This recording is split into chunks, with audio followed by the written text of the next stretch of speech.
Okay.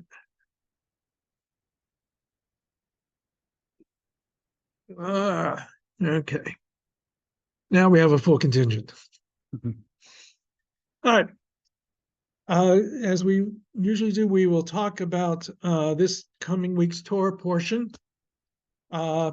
We usually speak of the three patriarchs, Abraham, Isaac, and Jacob. We refer to the four matriarchs, Sarah, Rebecca, Rachel, and Leah. But for the next few portions, Joseph, is going to be the center of attraction.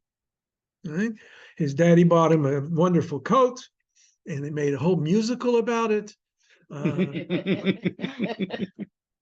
Jacob didn't know that was going to happen, did he? All right. But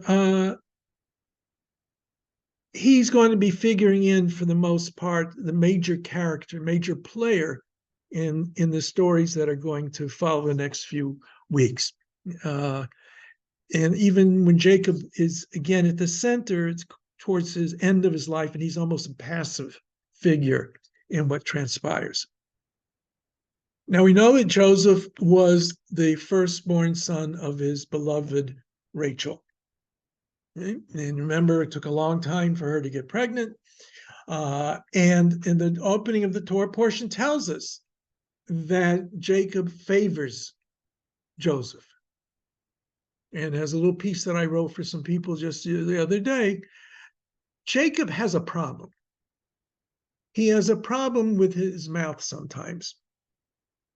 He says things when he probably shouldn't. So, for example, if you remember, when Lavan catches up with them on his way back to Canaan, and he accuses him of stealing his teraphim, his household gods, Jacob says, "What are you accusing me of? Whoever it's in their hands, they should die." And who dies in a few pages later? Rachel. Why? Because she had the teraphim. She stole them. And the rabbi said, be careful what you say, what you wish for. Even if you make a condition on it, you never know what's going to come of your words. And as a matter of fact, I'll try to remember again when we come to Pesach. In the Passover Haggadah, which we haven't come to, so you don't have to know everything about it yet. Next week, yes. But there's a whole passage there that says that Jacob was forced down to Egypt. Al pi dibur, as a result of a statement. And the most likely interpretation is that God tells Abraham earlier that his descendants will be slaves in a foreign land. And that may be what the intent was. Or it could be, and this may be pushing it a little, it was his speech that caused the death of Rachel. And the Bible, the Torah says that if you kill someone by accident, but you were, there's a certain degree of negligence on your part, okay? That in the ancient world, what happened when somebody killed somebody else? It still happens in part of the world today. The relatives go after the guy. So in order to protect the unintended manslaughterer, they would flee to a city of refuge. They have to go into exile to a city of refuge. Jacob, by that understanding of it, if we squeeze it a little bit, he by accident caused his wife Rachel to die, and his punishment was to be exiled down to Egypt. Okay, so keep that in mind when we come to the Passover Seder. And he not only does he favors Joseph, but as I said, he gives him this fancy coat, and there's a ton of material written about the meaning of that and what it exactly means. But Joseph also has dreams in which he sees himself as being somebody very important. He tells his brothers, he learned from his father not to keep his mouth shut. Right? He tells his brothers, and they get jealous, and he has another dream, and he tells his father as well, and his father says, and your mother going to come bow down to you, as kind of a bit of a reprimand. but it just says he took note of it. Jacob took note of it, but he didn't really sound like he did much of anything. And so this tension that was already there gets exacerbated by the favoritism of the father towards one child, and by that child's dreams of future greatness, which I say to parents is a reminder: don't show favoritism to any of your children. All you're doing is asking for trouble. Right? So be careful. So what happens, of course, Joseph's brothers, one day they're out taking care of the sheep. His father Jacob sends them after them. They see him coming and they decide, let's kill him. And the rabbis, there's tons of material written in the Talmud explain why the brothers didn't do what we thought they were doing. They didn't mean to kill him. It's a lot of nice apologetics as far as I'm concerned. But in the end, they throw him into a pit. It says they threw him in a pit and there was no water in the pit. Ein bo mayim. So Rashi, the classical medieval commentator on the Bible and the Torah, says Ein bo mayim. Yes, why? If you have an empty pit, the pit was empty. Do you need to tell me there's no water in it? It's, it's empty, it's empty. It's got water in it, it's not empty. So why is it it's empty but there's no water in it? Because there wasn't water, but there were snakes and scorpions in it that could have killed Joseph. And so the brothers sit down to eat, and while they're eating, a caravan comes by, and we'll touch upon this a little bit later this evening when we talk about biblical criticism. And it sounds like the Midianites draw him up out of the well, out of the pit, and sell him to the Ishmaelites or back. It's very confused.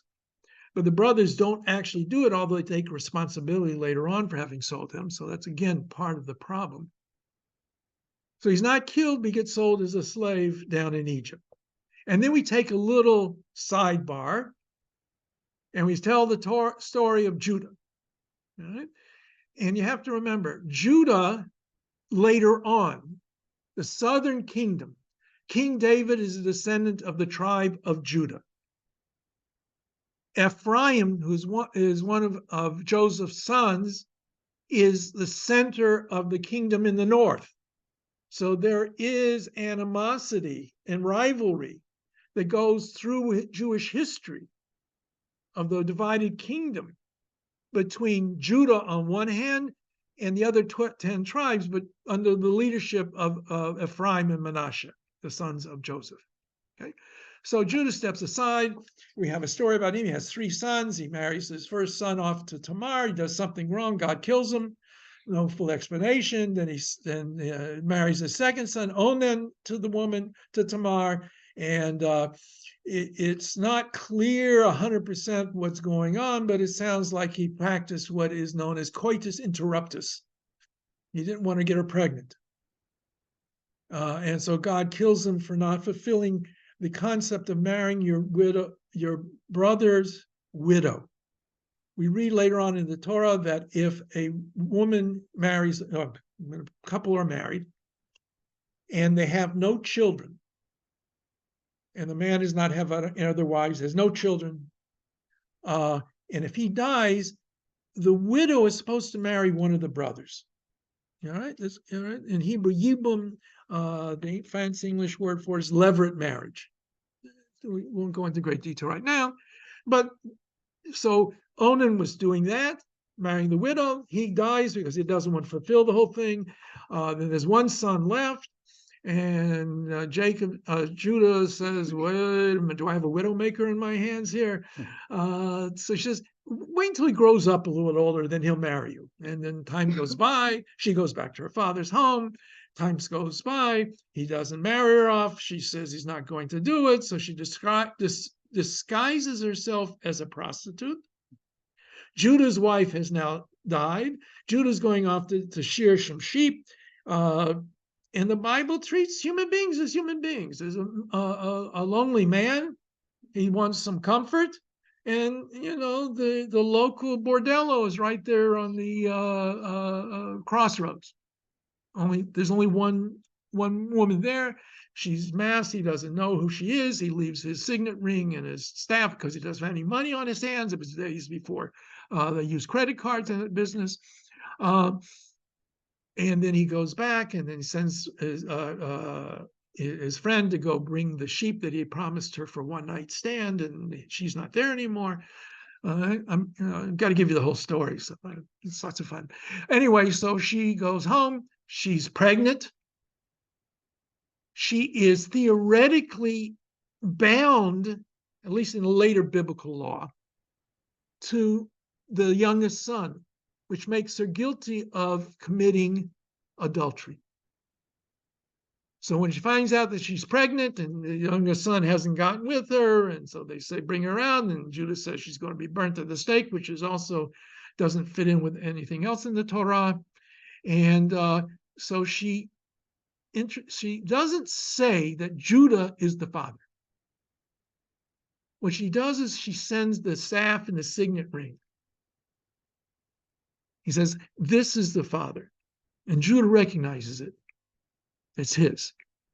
She doesn't publicly embarrass him, even though it might mean the loss of her life. So the rabbis build on that, this idea that you're not supposed to embarrass somebody in public. And since this is earlier, and perhaps the father could serve as the lever to marry the marriage. And she has two sons who become important figures later on, and we'll see them again mentioned in the story of Ruth, when we read about Ruth in the springtime before Shavuot. Okay? So now we have this very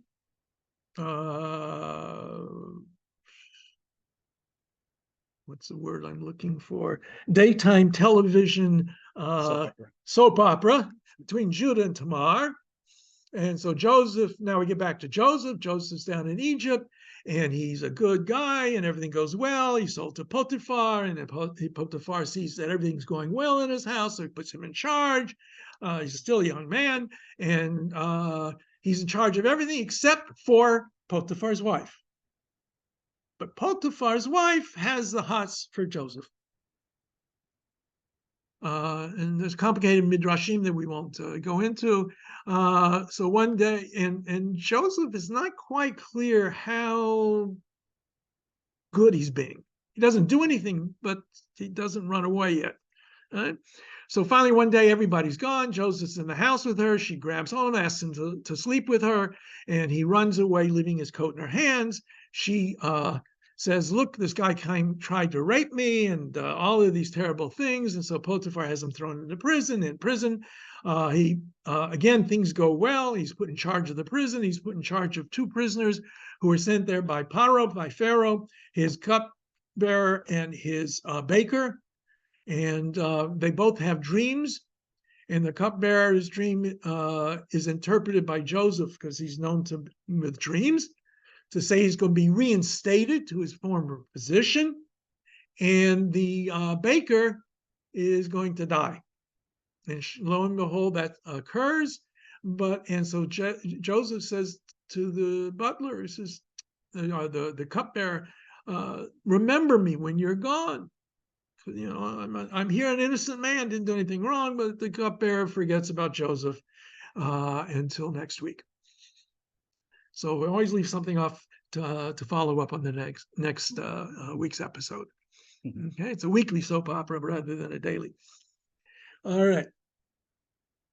So that is the story of this week's Torah portion. Right, and we shall now turn to our Hebrew lessons. Everybody brought their books?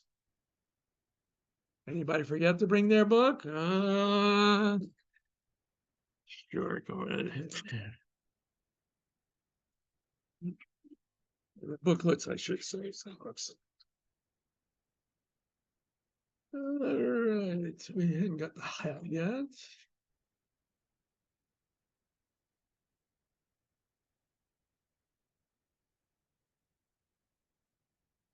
We did page 27. Did we the tzadi, the final tzadi, off the right pickup, and did we not? All right, we'll start there. Page 27. Yeah. Anybody need a book? I got one left. Okay, I'll give you the good one. I'll keep the coffee stained one. Please, until we finish this booklet, these pages, please bring it with you each week. Okay. Now the letter tzadi, which you also sometimes hear it called a tzaddik. All right. And I always thought that was a mistake, but I also saw in some medieval, not manuscripts, I don't see manuscripts, or medieval writing that it was called tzaddik by some, in even the Middle Ages. It's a little bit different from the other letters because it's really a combination sound. Usually they say TS or TZ for its pronunciation. It's a ts. It's not just z. That's the Zion. This is a ts. Okay, it's sort of like the T with either an S or a ZZ following it. And this is one of the letters that has a final form. And once again, as I've pointed out, the final form is just an elongation of that horizontal line. It's bent downward. The one on the right is what you will find in the beginning or middle of a word. The final form is, of course, means it's final. It's at the end of a word. Okay? So this is not that hard to say, to pronounce. So let's do line number 1. We have sa, say, si, si, so, su. Okay. Line number 2, aids, ots, rots, roots, boats, roots. Okay. Line number 3, som, Sameh, Sor, Surah, Eitz, Af, Of. Okay. Line number 4, Be'etzem, Hoseitz, Lifrots, Lifaretz, Betzon. Lifaretz means to break into or to break out a line or something like. And in the story of the 2 sons that I mentioned were born to Tamar, one is named Peretz because what's the brother's name? Peretz and Zara. Zerah, maybe. I can't. Sure. Yeah. Yeah. Let me look at it. I don't know. I'm having a senior moment here. I get more senior every week. All right. It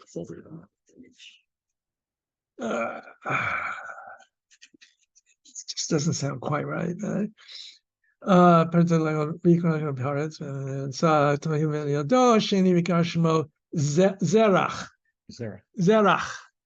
All right. So when Tamar is about to give birth, and they know they figured out she's got twins. One reaches a hand out, so they put a red ribbon on it to know which is the firstborn because he came out first, or at least partially. Hand goes back in, and then the other child comes out first. So they called him Peretz because he broke through the line, got in front of the line. Just like his grandfather Yaakov comes from the word heel, to step in the place of somebody, because he took the place of Esav. Peretz kind of came out ahead of who should have been the older brother, Zerach. So that's all because we have Peretz here. All right. Line number 5. Rotze, son, la'etz, atzamot, atzmaut. Now the word hamotzi means who brings forth, cause something to come out. And in the blessing for bread, we praise God who brings forth the bread from the earth. Hamotzi lechem min haaretz. Right? So when hamotzi is a shorthand way of saying birchat hamotzi, the blessing for the bread. Okay, the next letter, the one that always gives people a conniption. Clear your throats, everybody. Just don't spit on anyone. The letter het.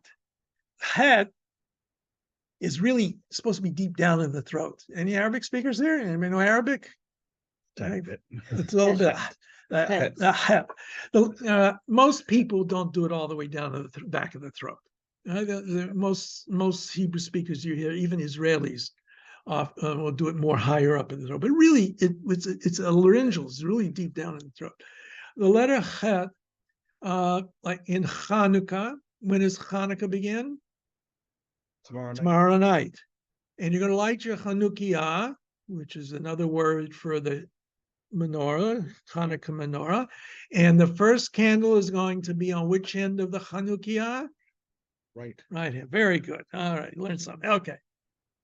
So the letter het has no equivalent in English. So you will see that's why Hanukkah is sometimes spelled CH. Sometimes it's spelled with an H. If you see scientific transliterations, they use the letter H with a dot under it. If you see a H with a dot under it, that's to tell you it's the letter chet. Okay? And if you go to learn biblical Hebrew in university, they will go have all these signs that you can know how to write in English letters and know which letter you're talking about. The chaf is the KH. Mm-hmm. You don't need to remember any of that. I'm just running at the mouth. Okay. But the thing is, it's a ch, like you're clearing your throat. Okay. There's nothing else I can do. All right. So we're going to work with our chet today. Line number 1. Ho, che, ha, chai, che, chi, cho, chi, che, he. Right? And then the difference between the chet and the hey is that little bit of space. The letter hey, the left-hand side doesn't go all the way up to the top horizontal. The chet, no matter how it's being written, it always goes up to the top horizontal. Okay. So line number 2. Rach, ach, chom, cham, hem, chutz, chol, hol. Line 3. Charan, chof, chetz, chotz, rachatz, chalutz. Line number 4.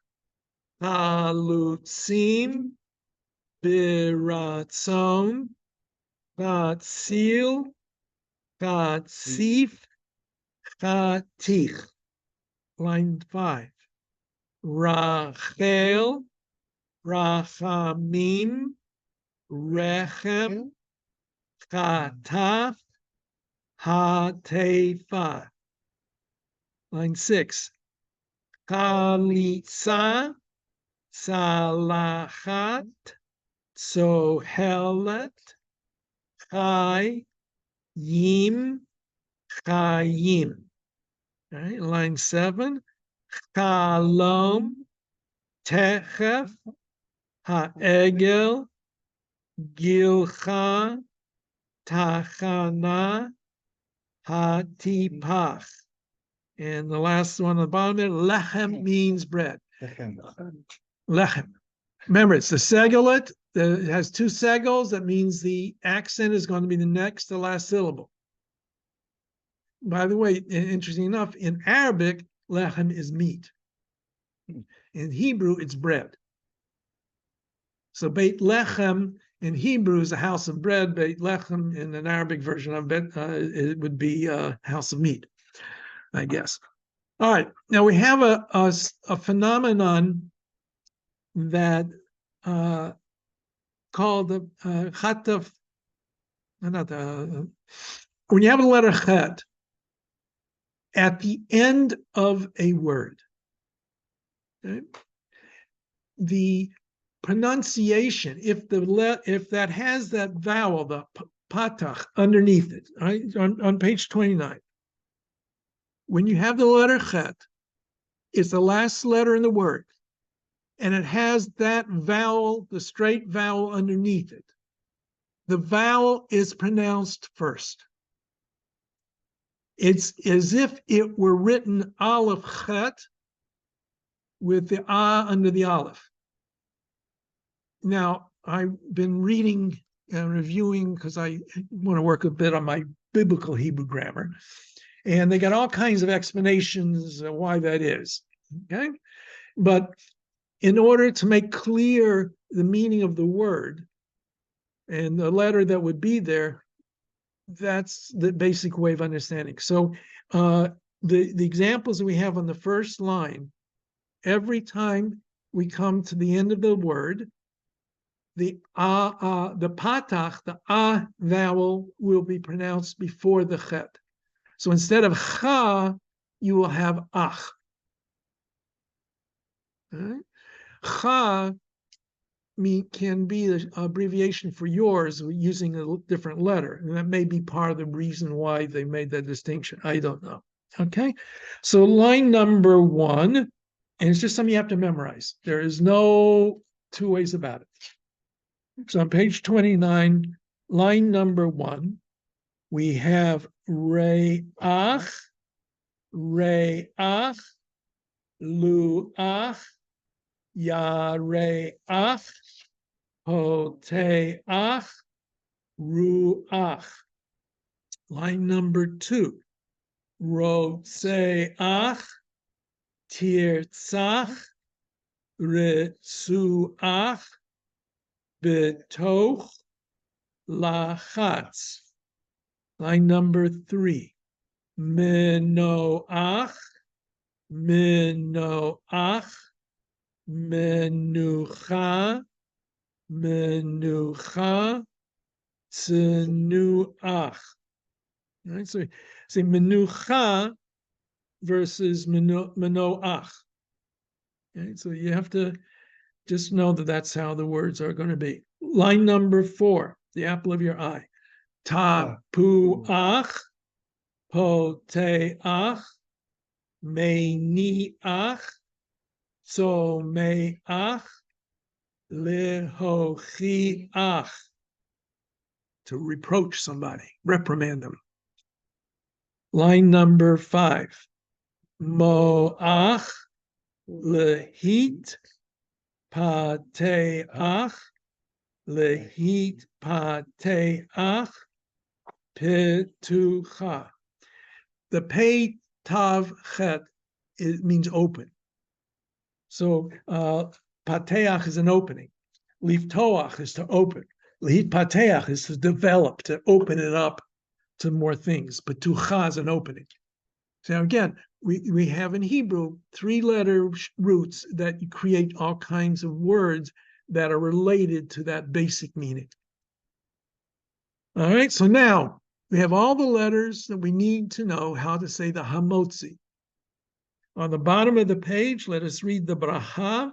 We say, Baruch atah Adonai Eloheinu melech ha'olam hamotzi lechem min haaretz. Now that bracha, hamotzi, is only recited over bread that is made from the 5 basic grains: wheat, barley, oat, spelt, and rye. If it's cornbread and doesn't have any wheat at all in it, it's not hamotzi. If it's a cake, it's a different bracha. Cake's not bread.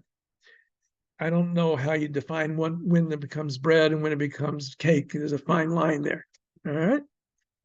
But the ancient world, bread was really the mainstay of life, as it is in many countries still today, poorer countries. And so, generally speaking, the main course of a meal was the bread. Everything else was secondary to the bread. And they talk about dipping the bread into a meat paste or a paste or what have you like that. Therefore, we in Jewish tradition, when we have a meal, if we want to make it a formal meal, we have to have bread. And if we have bread, then we wash our hands for the blessing. Then we say hamotzi over the bread. And then when we finish, we don't need to say any other blessing during the course of that meal, except if we decide to have wine all of a sudden. At the end of the meal, if we began with bread and hamotzi, we're supposed to recite the Birkat Hamazon, the grace after meals. If you don't have bread and you have individual blessings for different types of foods, and you have special blessings that you say after you eat foods that are not bread. So it's a very important blessing and understanding of the role of bread in the traditional Jewish meals. The language uses koveya su'uda. You establish your meal over bread. We today, oftentimes, you don't necessarily have bread at all at a meal. But that was the de rigueur in the ancient world. Okay? All right, let's do the review on page 30, and we'll call it an evening for Hebrew, and then we'll get into some other wonderful things. So put your finger on number 1, because that's etzba. Etzba means finger. Etzba rachetz tarutz poretz leaf rots. Line number 2. Noach heniach mincha chatzitz ruach rucha.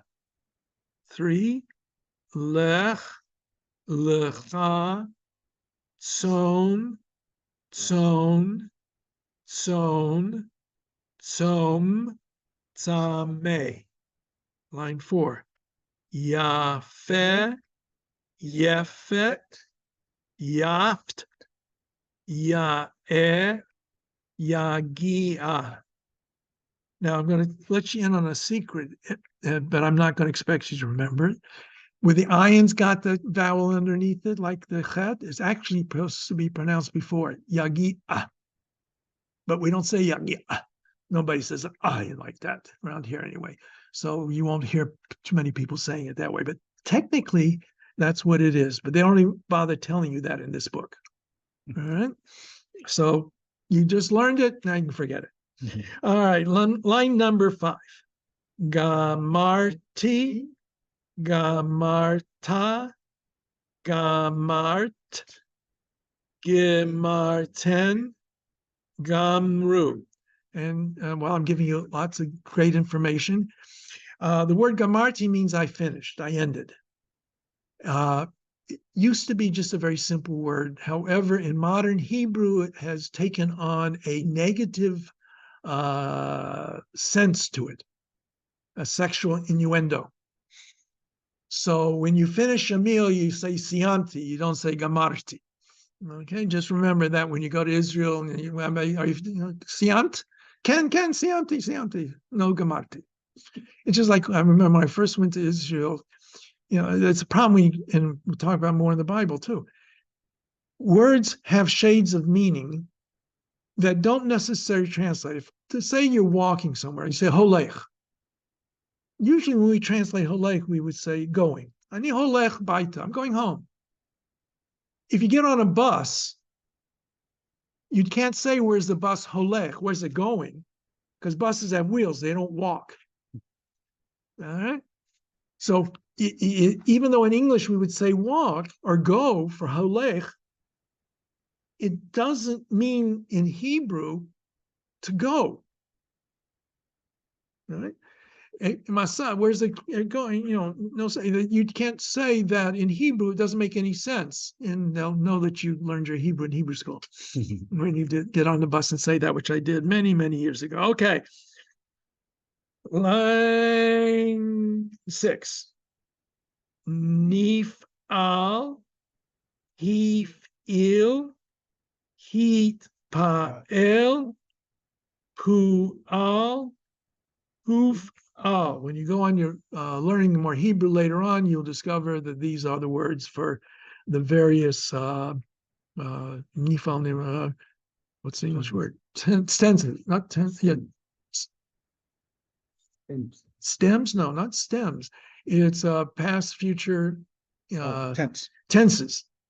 Tenses, causative, reflexive, all of those kinds of things. Line number 7.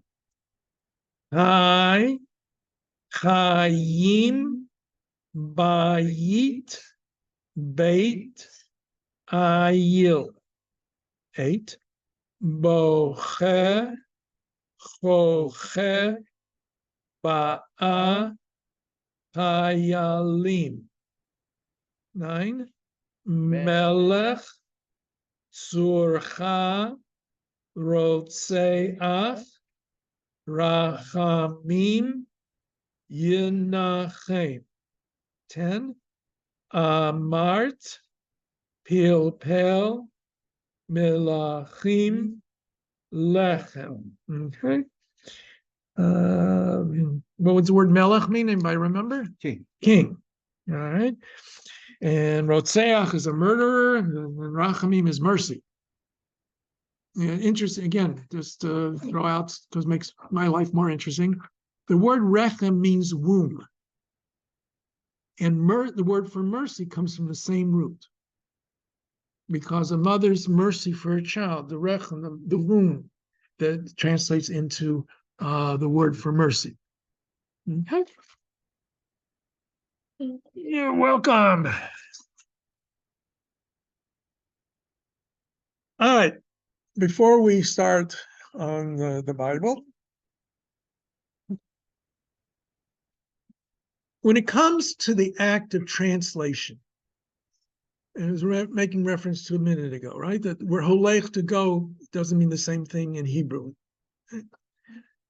When you translate from any language to another, almost all the time, you're going to miss something. You can't necessarily have the exact same meaning for words from one to another, one language to another. Those of you who know more than one language know that sometimes there are shades of meaning in it. And that's why one of the most important things is to really, if you really want to understand the Bible, you can't do it in any language other than Hebrew. Every translation is an act of interpretation. Because the person who is doing the act of translating has to find meaning in the words as it appears there in the origins, and how it's being paralleled in the meaning of the word that you want to put into the language. So let's take in English, so that we know that the normal or most frequent translation of the opening verse of the Bible, the Torah, is in the beginning God created heaven and earth. Right? But it's wrong. Bereshit does not mean in the beginning. It means at the beginning. All right? Or when beginning.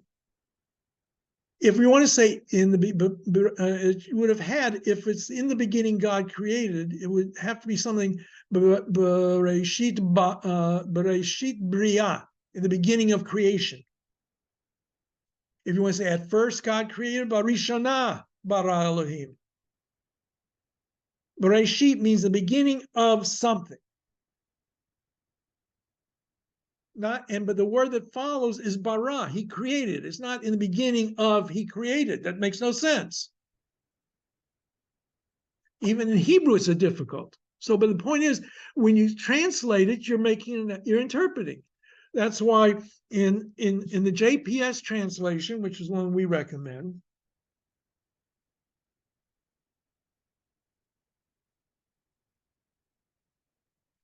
the right page. I'll get there eventually. And flip the pages. When God began to create heaven and earth, that's how they translate it. They put a footnote, others, in the beginning God created. So when God began to create heaven and earth is not really a good translation either, to be exact. That would be Bereshit Libria, Berishona Libria, something along those lines. I remember reading a few years ago an interesting little book about the translation of the King James Bible and how the various scholars were gathered together to translate. One of the problems that they faced was that they lived at a time of the divine right of kings. The king had full power, at least in theory. And so when they read the story of the midwives in Exodus, how are you going to say that the midwives didn't follow what Paro told them to do? Because you have to follow what the king, Paro's the king of Egypt. How are you going to translate it without causing troubles for King James? It had nothing to do with the translation, just he was the figurehead, as it were. We'll see that when we come to Isaiah 6. The woman is with child, young woman is with child, or is a virgin with child. We'll talk about that when we come to the prophets. So if you're reading in translation, even if you're reading in Hebrew and you're reading it in Hebrew from the year 2023, you may be missing a lot still. Because the way a word means today is not necessarily the way the word meant then. I said, like, Gamarti has become kind of a negative connotation to it. We have a couple of places in the Bible which the word means hemorrhoids. Okay, hemorrhoids. Some people giggle a little at hemorrhoid. But we don't read the word that is printed in the text. We substitute another word for the word that is printed in the text. The word in the text means hemorrhoids, and the word that we substitute for it means hemorrhoids. What's going on? Apparently, at a certain time, the original word that they're translating or citing had taken a vulgar meaning to it. And they didn't want people to say it. Just like when we come to the story of Bilam, the word is ass, A-S-S. There's nothing wrong with it, but an English speaker has all kinds of problems with it. Right? And a rabbi getting up in front of the congregation and saying ASS, and especially their kids there, they're going to be giggling and laughing, what have you. So most of the rabbis usually say donkey, but donkey's a different animal. Okay? But chamor is no problem in Hebrew. I can't cite it exactly, but there's an Italian saying that every act of translation is an act of treachery. You're being treacherous to the words. Mm-hmm. That being said, most of us here are going to learn the Bible in English. Every translation has its own idioms, its own perspective.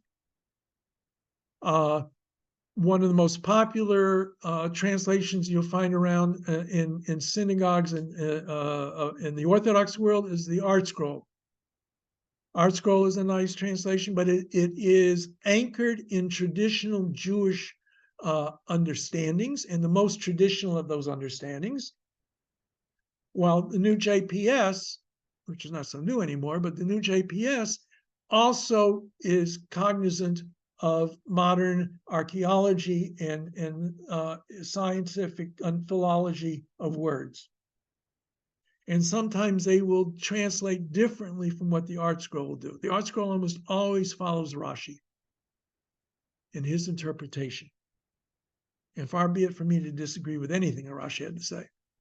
But others would disagree. So, well, there's a thing called the Rabbi's Bible, Mikrot Gedolot. Mikrot Gedolot has the text of the Torah. It has a translation into Aramaic, and then it will have the commentaries of Rashi, Ramban, Ibn Ezra, Sepharno, Chizkuni, did I say the Ramban? Maybe the Rashbam if they're being generous in the commentaries they put in there. Kimchi, well, Kimchi not so much, but yes, later by biblical stuff. Okay, in Psalms especially, yes. If they all said the same thing, you wouldn't need to have all the different commentaries. You have the different commentaries because they have different interpretations of what's on the page.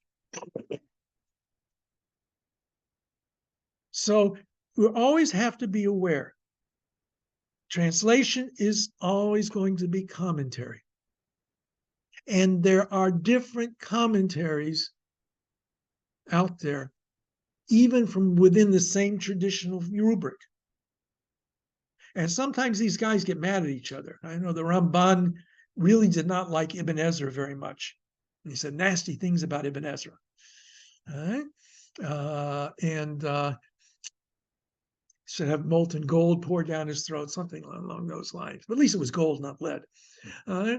So they could get hot and furious with each other in trying to interpret. And Maimonides, the Rambam, a rationalist supreme, tends to understand every one of the stories that, if it's possible, that don't seem to fit into the rational world as dreams. He says God, and we see often that the stories have God speaking to the character he's addressing in a dream. So when we read about Abraham, and the three angels, Maimonides says it's a dream. The Ramban throws a conniption. How could he say it was a dream? Huh? And so when we come to Bilam and his talking ass, Rambam's got no problem with it. It's a dream. On the other hand, there's a statement in the Talmud that animal was created at the beginning of creation, or at least it was set up for that. Okay, so that's number one. Interpretation varies from person to person. Translations vary.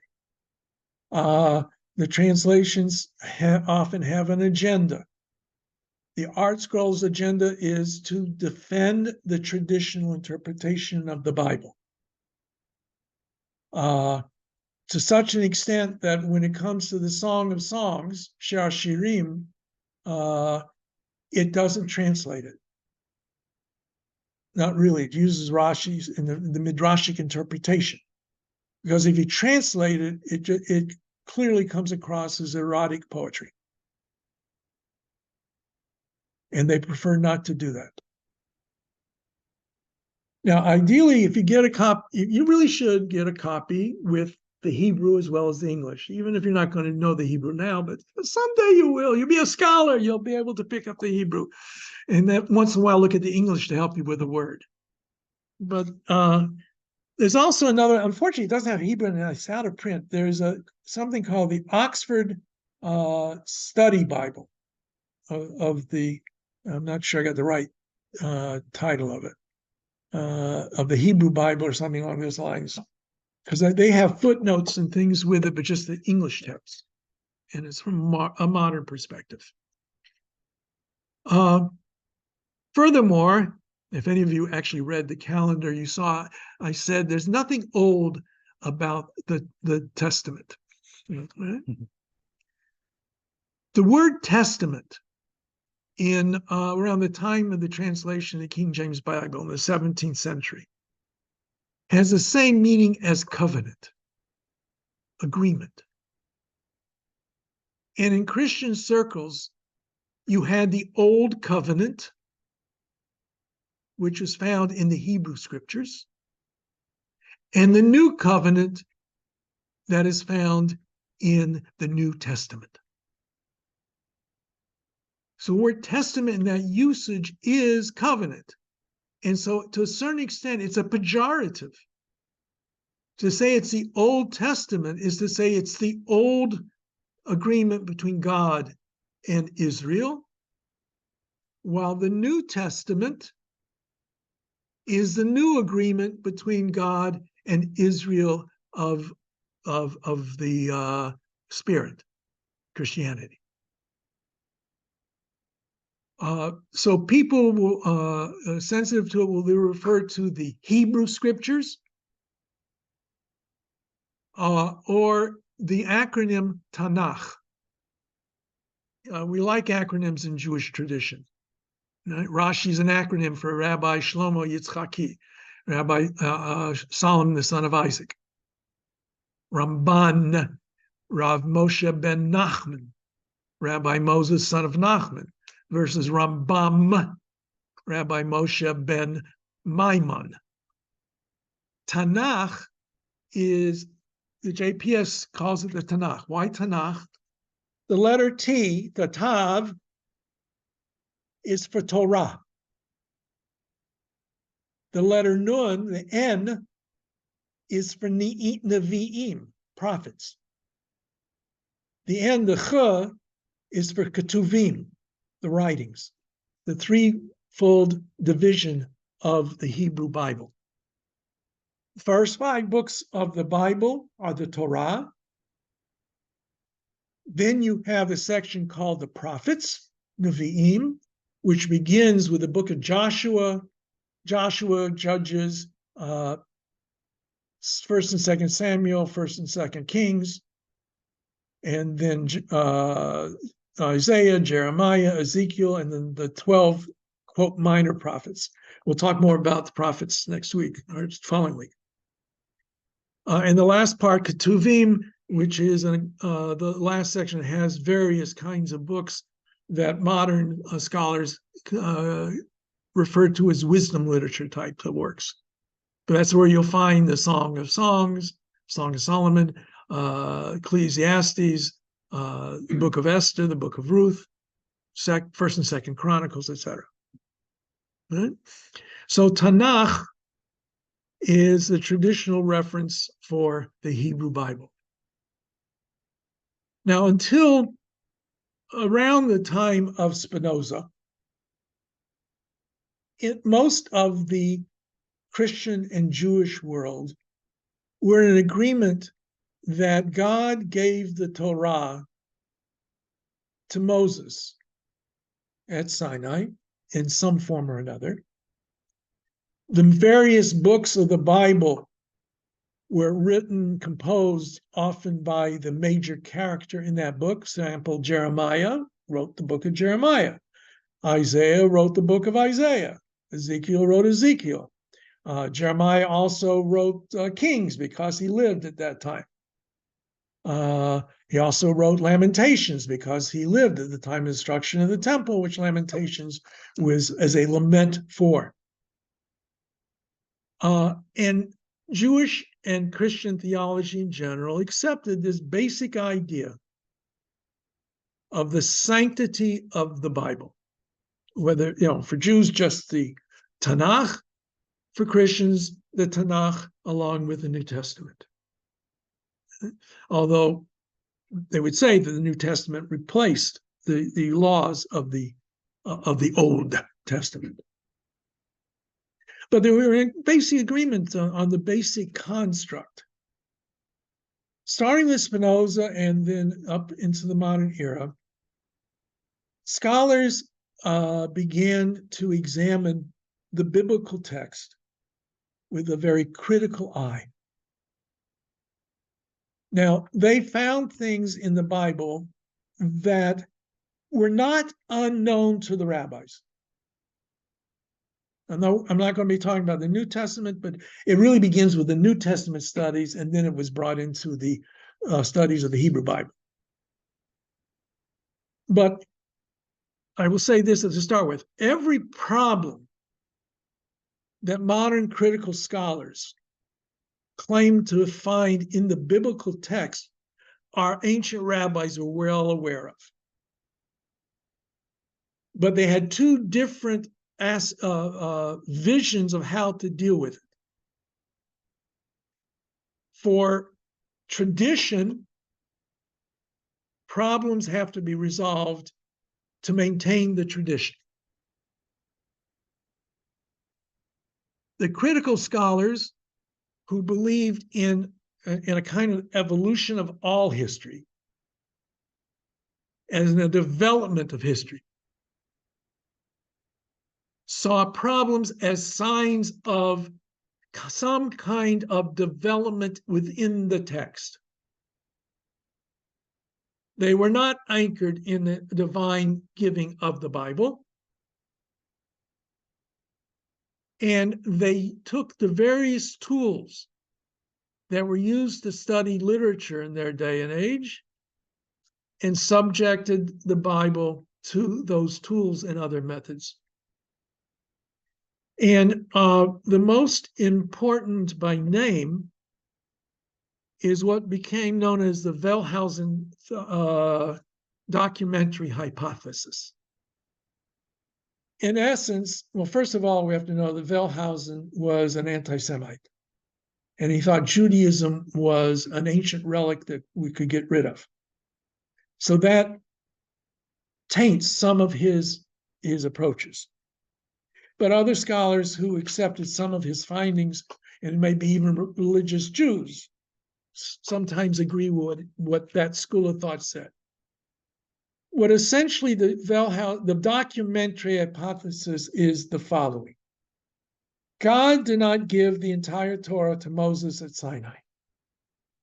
Instead, it is a creation of human beings over the course of time. Not only that, it shows signs of being an amalgamation of different books or different works, whether they were written or oral. So if you remember, when you look at Genesis, Bereshit bara Elohim et hashamayim et haaretz, you read day 1, day 2, day 3, day 4, day 5, day 6, and then God rests on the seventh day. All right, so that's in 7 days, however we interpret the word days, and Rashi opens up the door for a longer time span than 24 hours, but be that as it may. It seems to paint this picture. Every element is created in order. The last act of creation is the creation of Adam and Eve. As a matter of fact, what does it say?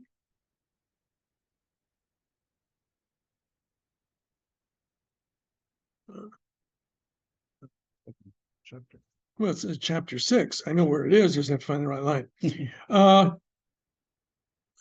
God saw that this was going. God said, let us make man in our image. And that raises all kinds of questions. In our image. What's the our doing there? After our likeness. They shall rule. Well, they can be referring to human beings in the future. Rule the fish of the sea, the birds of the sky, etc., etc. Verse 27. And God created man in his image. In the image of God, he created him. Male and female, he created them. How many people were created at the beginning? Two. So it would seem. Now, when we turn over to chapter 2, after the account of the Sabbath, because that really goes with the first version. When the Lord God made earth and heaven, when no shrub of the field was yet on the earth, no grasses of the field had yet sprouted, because the Lord God had not sent rain upon the earth, and there was no man to till the soil. But a flow would well up from the ground and water the whole surface of the earth. The Lord formed man from the dust of the earth. He blew into his nostrils the breath of life, and man became a living being. And then God makes a garden, plants a garden in Eden in the east, puts a man in it, it gives all these wonderful things to eat, and trees and all those wonderful things. Always loved, there's a comic strip that he has before Eve, where the guys are sitting around, all the male creatures drinking beer and watching football. Right? The Lord God, this is for verses later, the Lord God said, it is not good for man to be alone. I will make a fitting helper for him. And the Lord formed out of the earth all the wild beasts and all the birds of the sky, and brought them to the man to see what he would call them. And whatever the man called each living creature, that would be its name. Now, were these supposed to be his helpmates? It sounds like it. And the man gave names to all the cattle and the birds of the sky and all the beasts, but for Adam no fitting helper was found. So the Lord God cast a deep sleep upon the man. And while he slept, he took one of his ribs, or from part of his side, and closed up the flesh at that spot. And the Lord God fashioned the rib that he had taken from the man into a woman. He brought her to the man. Then the man said, this one at last is bone of my bones, flesh of my flesh. This one shall be called woman, for from man was she taken. How many people did God create when he first created human beings? One. All right, so now the documentary hypothesis says, well, let's look at it. In the first chapter, the only divine name used is Elohim. Starting in chapter 2, verse 6, whatever it is, Adonai Elohim. Now we all of a sudden have the introduction of a different nomenclature for the divine. In chapter 1, man is created at the end of creation, male and female. All the animals are there. The water is there. The fruit trees have all grown. Everything's there. Getting to chapter 2, no. It hasn't started to grow yet. First comes the man, then comes the garden. First comes the man, and then comes him naming the animals and not finding the proper helper, or at least probably the sexual companion that he needs. So God creates woman. And there's also, therefore, there's a kind of hierarchy that comes part of that. That's for the feminist critique. So what are we dealing with here? Chazal, our ancient sages, would say you got it all wrong. Chapter 1 is a general story of creation. The divine uses let us make man in our image. According to one midrash, he's consulting the angels because they have a share in what's going on in the world, even though it's no mention of their creation. Beginning in chapter 2, it goes back and fills in the details.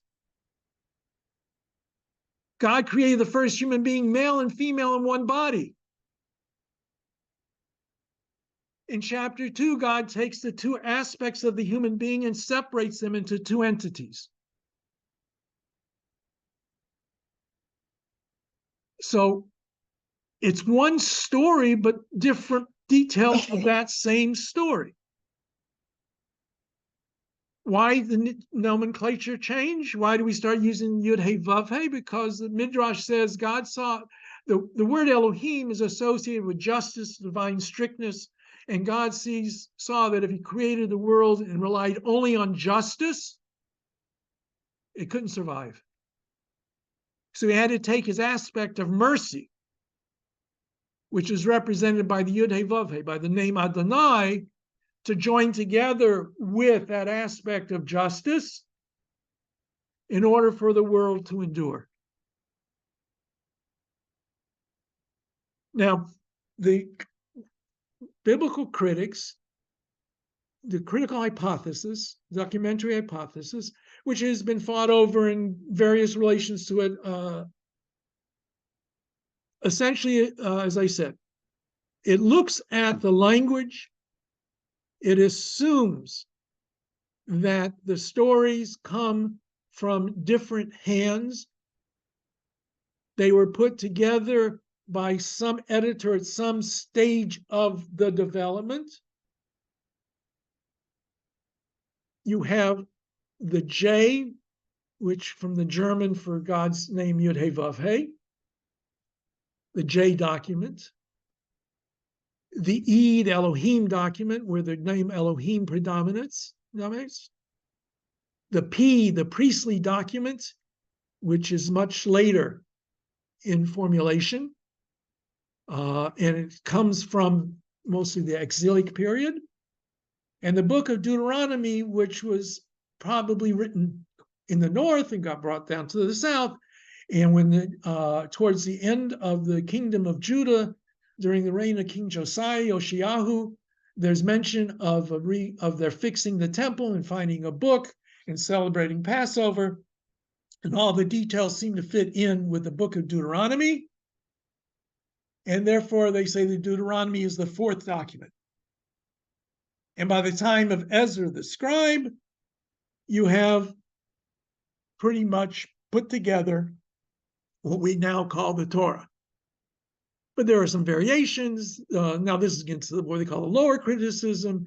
Some changes came in, some spellings were changed, some markers were put in to indicate different issues, etc.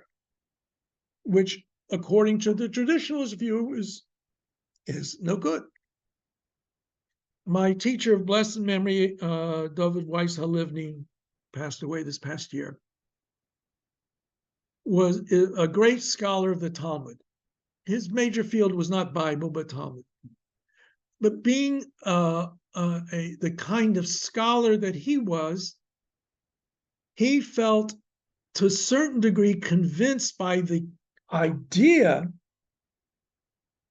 that the Torah as we have it now seems to show seams between different works. And his explanation, I love it. I know how many people would accept it. He says, look, God gives the Torah to Moses at Sinai. Moses comes down with the 10 commandments, right? And what does he do when he first comes down with the 10 commandments? What does he see Israel doing? They got a golden calf. Worshipping a golden calf. Israel sins. Right when they got the Torah, they're sinning already. And throughout Jewish history, there are periods of time of idolatry, periods of times when prophets are killed, periods of times when the kings are trying to lead into apostasy. So for him, for Dr. Weiss Halivni, Alav Shalom, the Torah is the immaculate Torah. He uses a fancy word, immaculate, meaning Israel wasn't careful. How can you preserve the biblical text when you've got all these things going on and people are worshiping idols and they're not being careful? And so the Torah gets broken up and different elements of it are here and there, but it's no longer one single document that you can deal with because people haven't kept it properly. Along comes Ezra the scribe, the return from the exile, and he says, we've got to reconstruct the divine word at Sinai. And he does the best he can. But he can't fulfill everything. He can't, sometimes he's stuck. Last week I said, when Jacob and Esau get together, and it says that Esau, Vayishakehu, he kissed him. If you look in a Torah scroll, in the Hebrew, there's no forget, they have it dotted.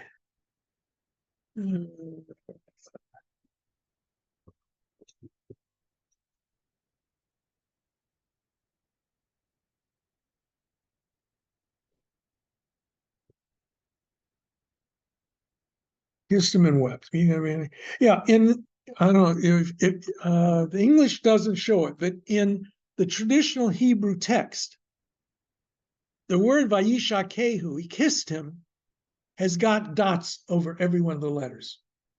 And that's in the Torah scroll. Now we know that Greeks, rhetoricians, when they were dealing with Homer, if they had suspicion that a word was problematic, they put dots over it. And so my teacher, Professor Lieberman, also Shalom, suggested that during the rabbinic period, or Ezra himself maybe, put dots over problematic words or problematic letters. And he said, when Elijah comes before the coming of the Messiah, we'll show him the text. And if he says, you shouldn't have put the word Vayishakehu in there, he says, well, that's why I put dots over it. So you know there's a problem. If he says you should put Vayishakehu in there, he says, I did. I put it in there. Okay? So the defender. So Dr. Weiss Livni tries to maintain the Sinaitic origins of the Torah while trying to give a rationale to deal with the difficulties that the moderns found in the biblical text. He wasn't necessarily satisfied with the traditional rabbinic attempt to elaborate. And so that's his answer to it. The Orthodox world in general completely rejects any of this kind of interpretation. God gave the Torah to Moses at Sinai. You may have a problem here and there, a word or two, and there's some who are willing to leave some grounds in the later parts of the Bible.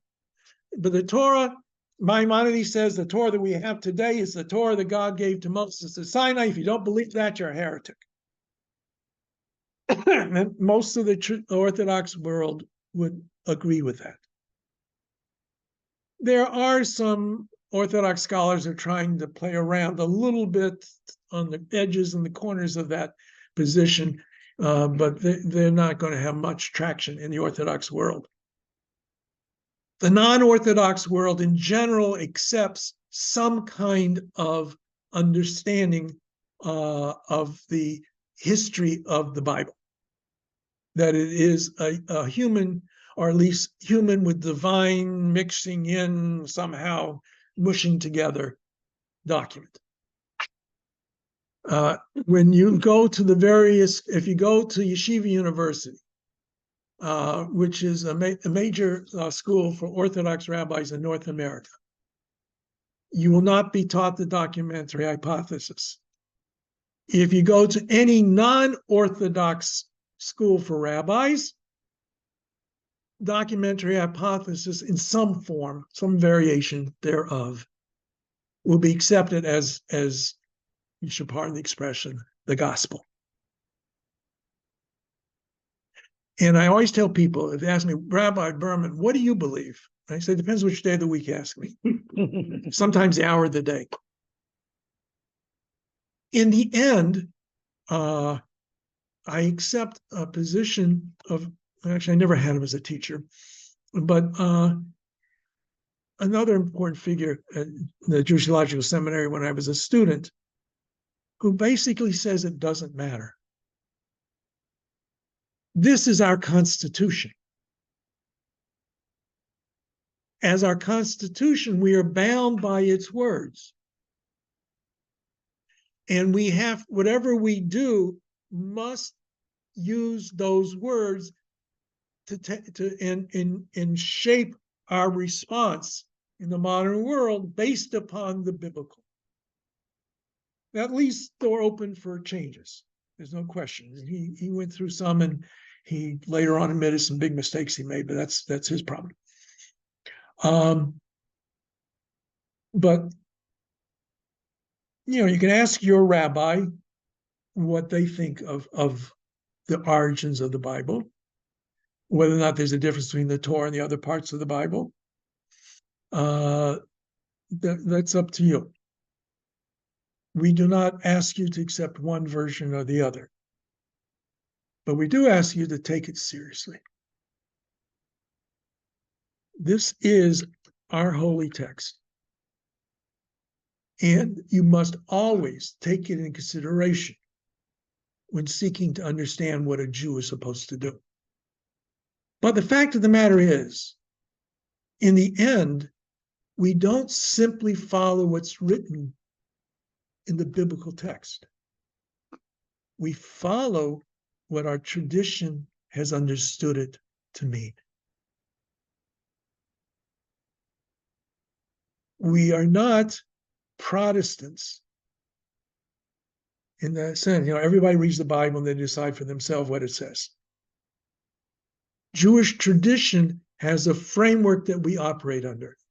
So when we come to Exodus, it says if two men are fighting and they strike a woman, and we'll have to look at that, and she miscarries, there's a penalty, a fine. If she dies, then it's life for life. Ayin tachat ayin, shein tachat shein. Eye for an eye, tooth for a tooth. What does that mean? Punishment should fit the crime. Oh, Is that what it means?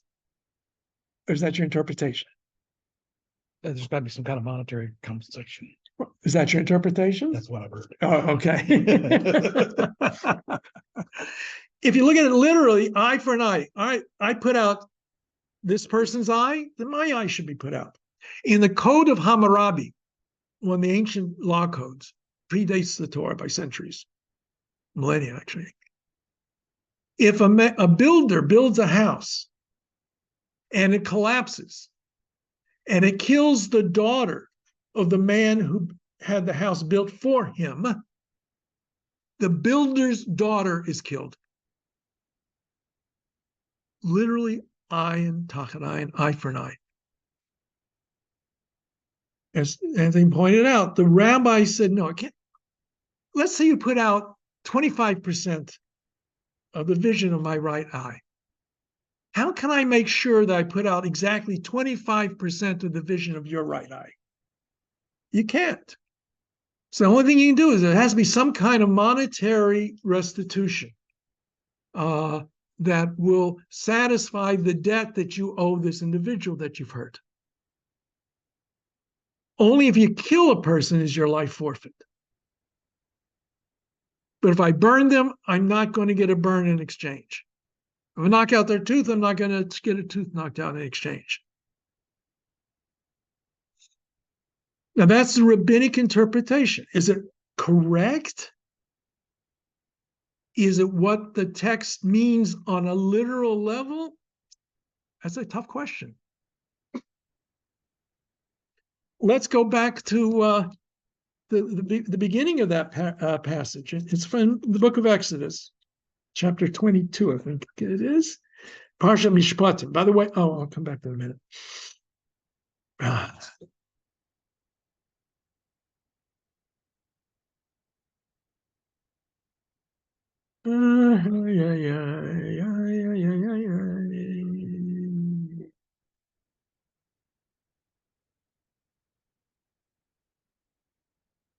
These are the rules that you set before them, et cetera, et cetera.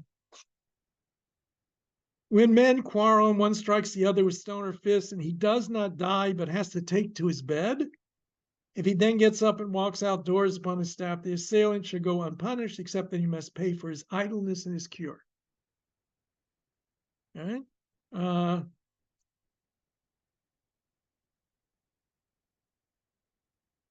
Yeah. When men fight and one of them pushes a pregnant woman, Vayatza'u yiladeha, literally, and her child goes out. Yatza'u yiladeha. V'lo yeh ason, and there is no damage.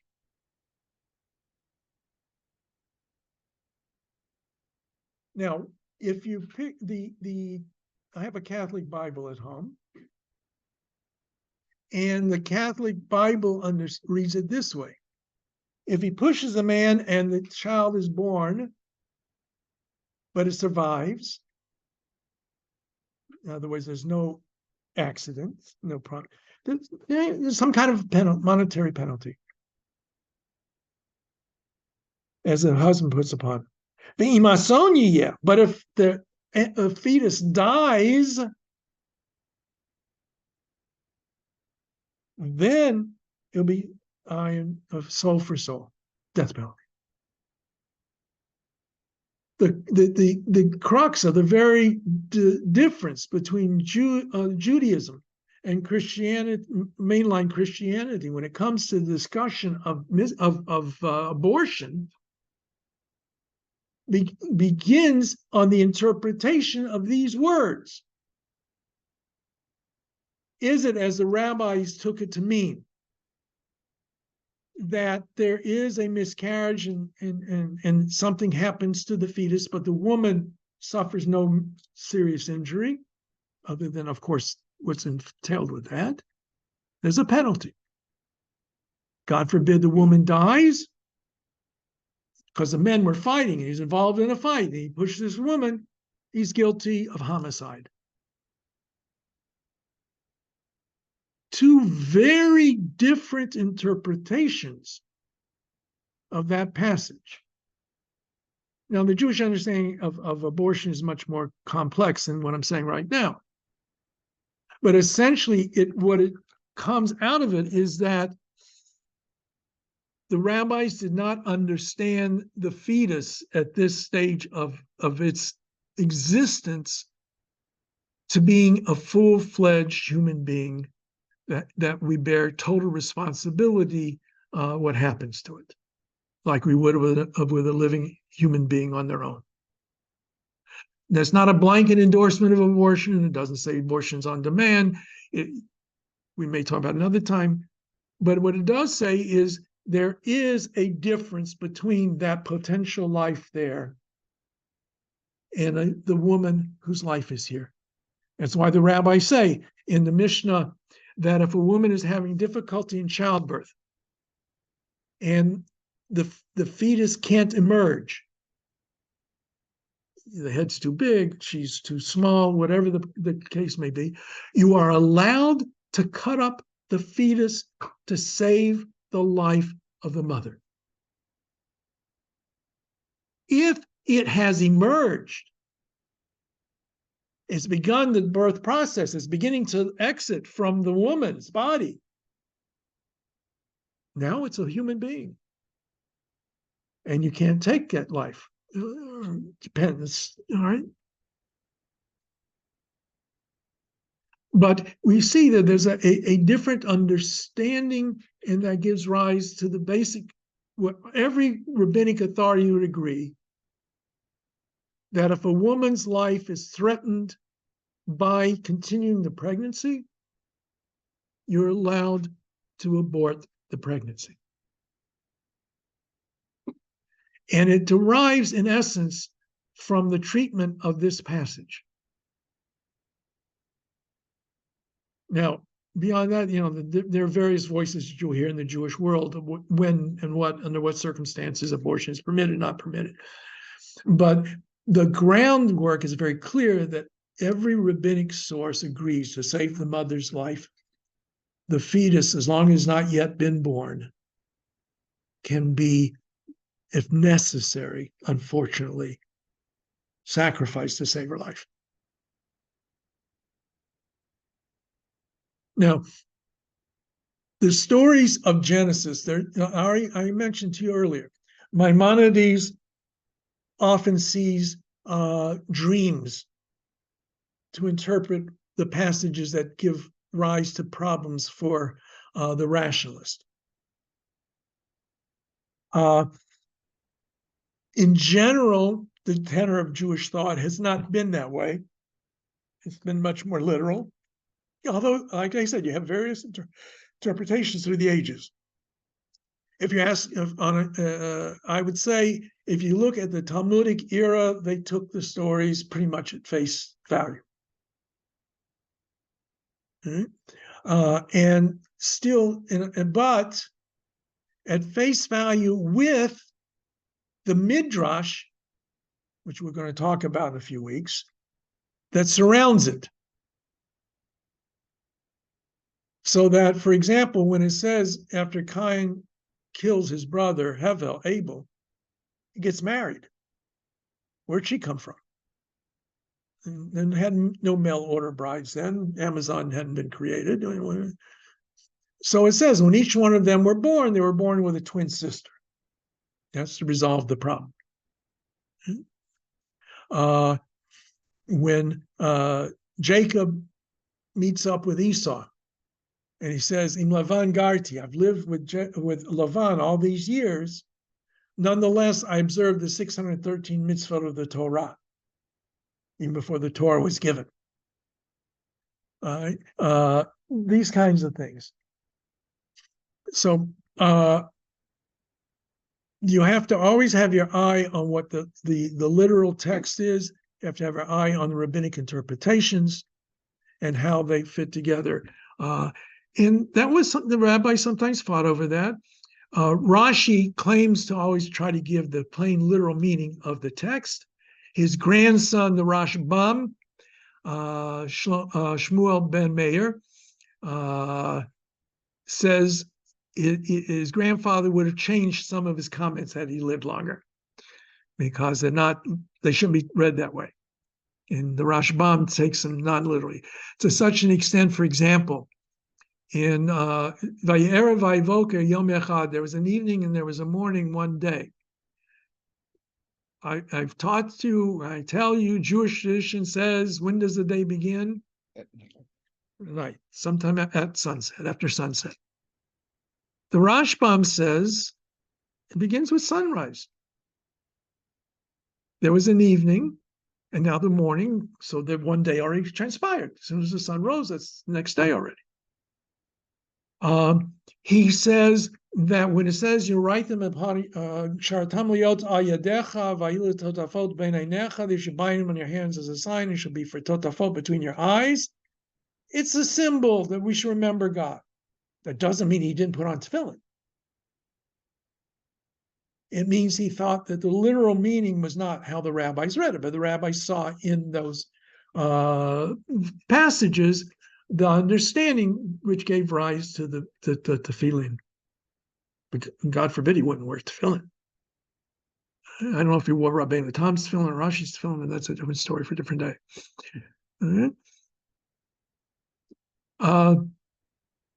So I don't know how many of you have purchased the Tanakh. It's one of the books you really should have in your library. We gave you a list of books that we thought you should have. And I've watched in classes where people have their phone out and they're looking at the version they've got, and well, you have to know which version it is and what they're following and what issues it may be. All right. Just one more element, and when we come to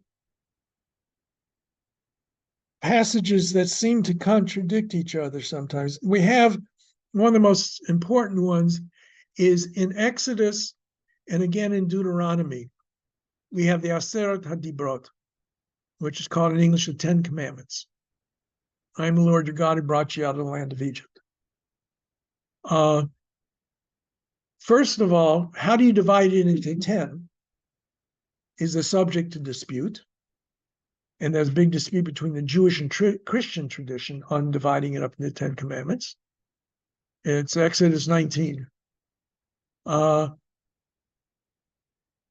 Furthermore, there's some difference in wording between the way it appears in Exodus and the way it appears in Deuteronomy.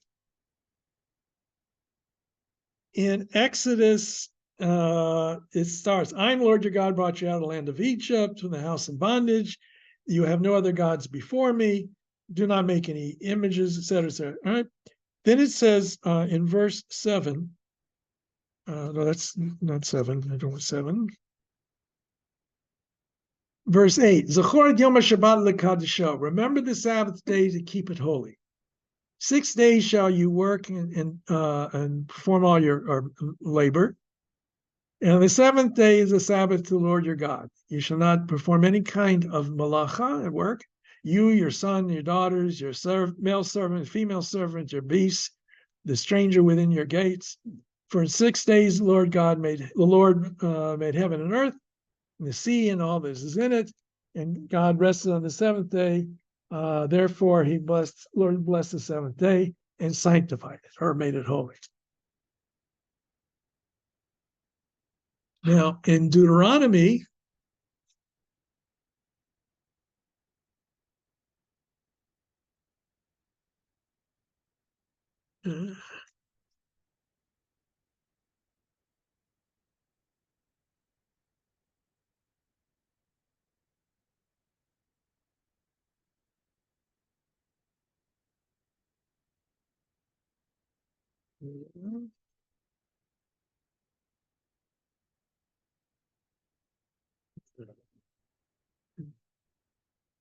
Come on.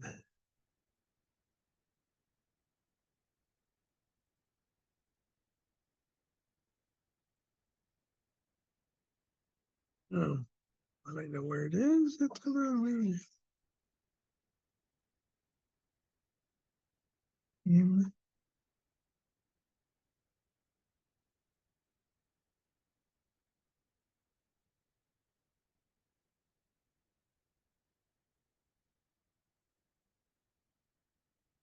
Okay.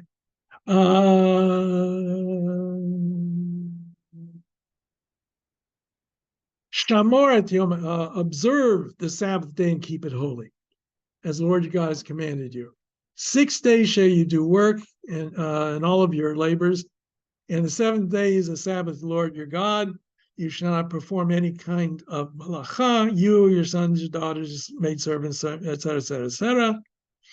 In order to your servants should rest and your maidservants rest. And remember, for you were a slave in the land of Egypt, and the Lord your God took you out of there with a strong hand. I mentioned this earlier in the year. In Exodus, it is creation is the major theme of the Sabbath day. Zachorat Yom HaShabbat L'Kadosho. Zachorat Yom HaShabbat L'Kadosho. Remember the Sabbath day. For God made heaven and earth in 6 days and rested. In Deuteronomy, the main rationale is social. You were slaves, and now you're not, so you have to rest on the seventh day. So how do we resolve that? Is there one version of the Ten Commandments or two? Documentary hypothesis people, they have an easy out for every kind of problem like that. Yeah, it's two versions.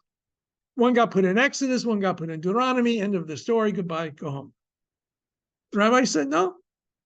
Somehow, miraculously, the Ten Commandments were said simultaneously. Ibn Ezra is bothered by that. And so he says, it doesn't mean exactly that, because that's kind of hard to accept. You know, how can you say Shamor v'Zachor at the same time?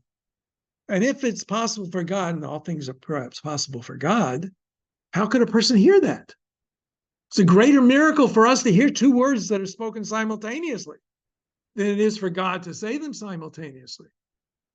So he says, no, it's the basic meaning is there, but it was put down by one way in Exodus, and it was put down another way in Deuteronomy. They mean the same basic idea, but they were divided up. One place it emphasizes the cosmic, and one place it emphasizes the social. But it's all part and parcel of one revelation at Sinai. And that's how Ibn Ezra seeks to resolve that issue. Okay.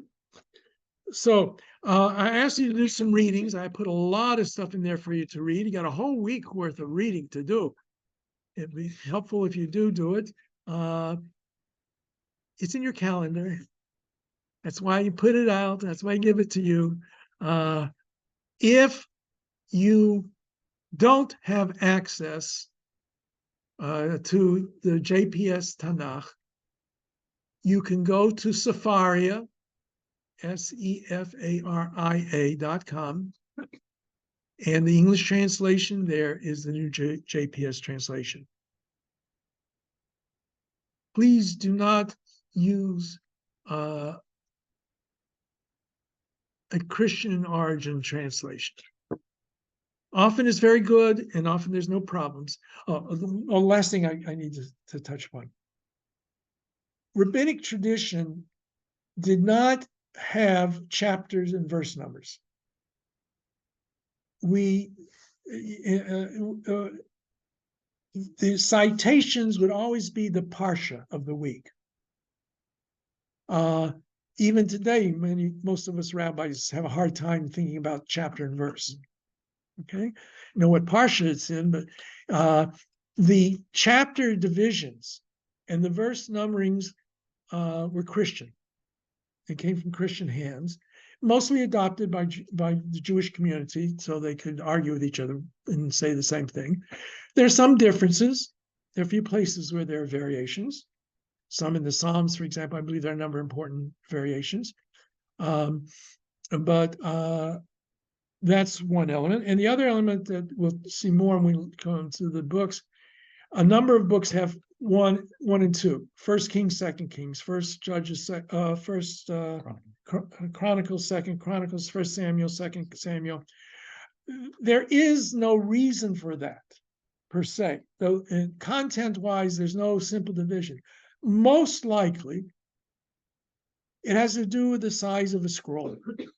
Up until the modern era, and even still today in the synagogue, our Torahs are in scrolls. For liturgical purposes, we read the Torah from a scroll. We don't read it from a book.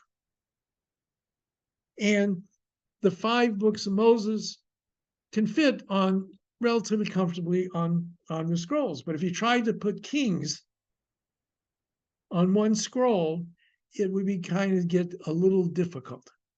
So they were probably originally just simply divided in order to make it easier to have First Kings on one scroll and Second Kings on the next scroll. But there is no real reason why you have to divide it at that point. Similarly, we see sometimes, even in the books of the Torah, it's not always so clear why you have to divide it at that point. But that at least is a much older division. We have seen from the Dead Sea Scrolls variant readings. Sometimes they agree with what we call the Masoretic text, which I didn't talk about. I have to remember to do that next week. So if you remember, and I will remind myself, when we're we're all going to be online next week. I'm not going to be here, right? Remember? And I will talk about the Masoretes and the Masoretic text versus other texts. Okay? Any questions? If you think this is all crystal clear, you're in real trouble. All right. Okay. I'll say good night then to everybody, and be well.